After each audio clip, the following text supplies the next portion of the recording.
हर हर महादेव। जय श्री शंकर। भगवान भोलेनाथ आप सभी की मनोकामना पूर्ण करें। भक्तों, देव उठनी एकादशी आने वाली है। देव उठनी एकादशी का व्रत काफ़ी महत्वपूर्ण और फलदायक माना जाता है। हर साल कार्तिक मास के शुक्ल पक्ष तिथि पर देव उठनी एकादशी का व्रत रखा जाता है। मान्यता है भक्तों, इस दिन भगवान श्री हरि विष्णु अपनी योग निद्रा से जाग जाते हैं। वहीं एकादशी का व्रत बिना कथा का पाठ किए और सुने अधूरा माना जाता है। देव उठनी एकादशी व्रत कथा का पूरी श्रद्धा से पाठ करने पर व्रत के पूर्ण फल की प्राप्ति होती है। देव उठनी एकादशी व्रत कथा। एक राज्य में सभी लोग देव उठनी एकादशी का व्रत रखा करते थे। प्रजा तथा नौकर चाकर से लेकर पशुओं तक को एकादशी के दिन अन्न नहीं दिया जाता था। एक दिन किसी दूसरे राज्य का एक व्यक्ति जो राजा के पास आकर बोला, महाराज कृपा करके मुझे नौकरी पर रख लें। तब राजा ने उसके सामने एक शर्त रखी कि ठीक है, रख लेते हैं, किंतु रोज़ तो तुम खाना खाने को सब कुछ मिलेगा, पर एकादशी का जो दिन रहेगा उस दिन अन्न नहीं मिलेगा।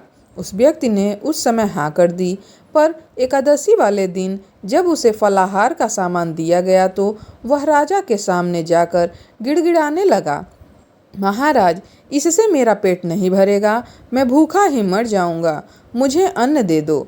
राजा ने उसे शर्त की बात याद दिलाई, पर वह अन्न छोड़ने को राजी नहीं हुआ। तब राजा ने उसे आटा, दाल, चावल आदि दे दिए। वह नित्य की तरह नदी पर पहुंचा और स्नान करके भोजन पकाने लगा।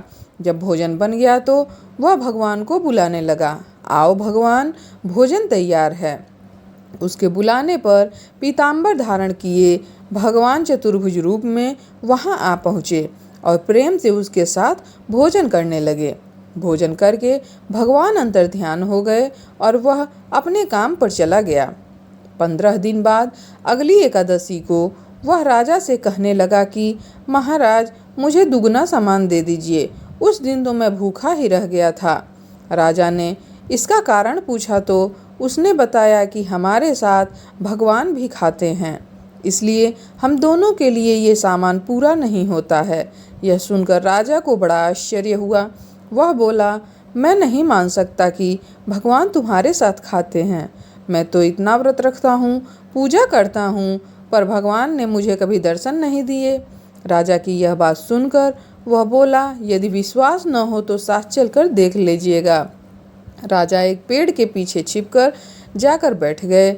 उस व्यक्ति ने भोजन बनाया तथा भगवान को शाम तक पुकारता रहा, परंतु भगवान वहां नहीं आए। अंत में उसने कहा, हे भगवान, यदि आप नहीं आए तो मैं इसी नदी में कूद करके अपने प्राण को त्याग दूंगा। भगवान नहीं आए तब वह प्राण त्यागने के लिए नदी की तरफ आगे बढ़ा। प्राण त्यागने का उसका दृढ़ इरादा जान करके शीघ्र ही भगवान श्री हरि ने प्रकट होकर उसे रोक लिया और साथ बैठकर भोजन करने लगे। खा पीकर वे उसे अपने विमान में बैठाकर अपने धाम ले गए।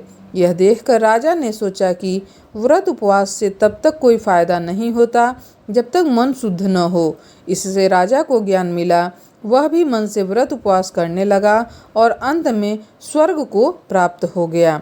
जय भगवान श्री हरि विष्णु। भगवान श्री हरि विष्णु आप सभी की मनोकामना पूर्ण करें। भक्तों, वीडियो पसंद आया तो लाइक और शेयर करिएगा।